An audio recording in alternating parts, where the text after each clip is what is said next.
Pada zaman Rasulullah SAW, para sahabat sering merujuk baginda berkenaan dengan mimpi. Satu malam, ada seorang sahabat Nabi SAW yang masih muda remaja bernama Abdullah bin Umar radhiyallahu anhu.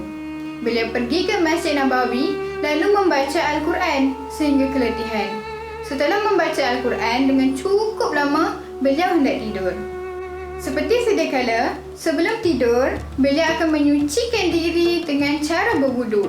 Kemudian, barulah merebahkan badan dan berdoa. Sambil perlahan memejamkan mata, Abdullah bin Umar terus bertasbih dan menyebut nama Allah tanpa henti hingga terlelap. Di dalam tidur yang nyenyak, beliau bermimpi. Beliau bertemu dengan malaikat dalam mimpinya. Tanpa berkata apa, dua malaikat memegang kedua tangannya dan membawanya ke neraka. Beliau melihat neraka itu bagaikan sumur yang menyalakan api berkobar-kobar. Luar biasa panasnya. Di dalam itu, dia melihat orang yang pernah dikenalinya. Mereka terpanggang dan menanggung siksa yang tiada taranya. Apabila menyaksikan gambaran yang mengerikan dan menakutkan itu, Abdullah bin Umar lantas berdoa, "Aku berlindung kepada Allah dari api neraka." Setelah itu, ada seorang malaikat yang mengatakan, "Engkau belum terjaga dari api neraka."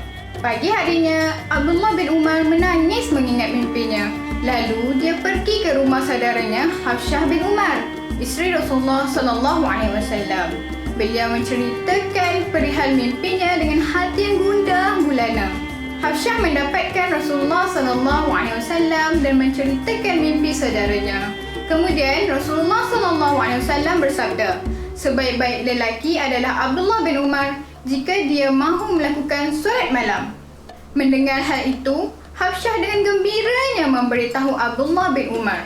Hafsyah mengatakan, malaikat terakhir yang saudaranya temui berkata begitu kerana beliau tidak melakukan solat tahajud. Hafsyah menyambung, jika beliau ingin selamat dari api neraka, hendaklah beliau dirikan solat tahajud di sepertiga malam. Hal ini kerana waktu itulah waktu di mana Allah Subhanahu Wa Taala memanggil-manggil hambanya. Semenjak hari itu, Abdullah bin Umar berusaha sekuat tenaga untuk beribadah kepada Allah demi mencari redha Allah agar termasuk dalam kalangan orang yang terhindar dari api neraka. Akhirnya, Abdullah bin Umar dapat merasakan kemanisan solat tahajud.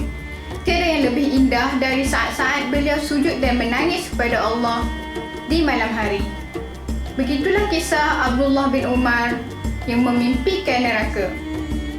Suka video Islam? Jangan lupa subscribe, like dan share bagi dekat kawan-kawan, okey? Semoga kita beroleh manfaat di dunia dan di akhirat. Amin ya rabbal alamin.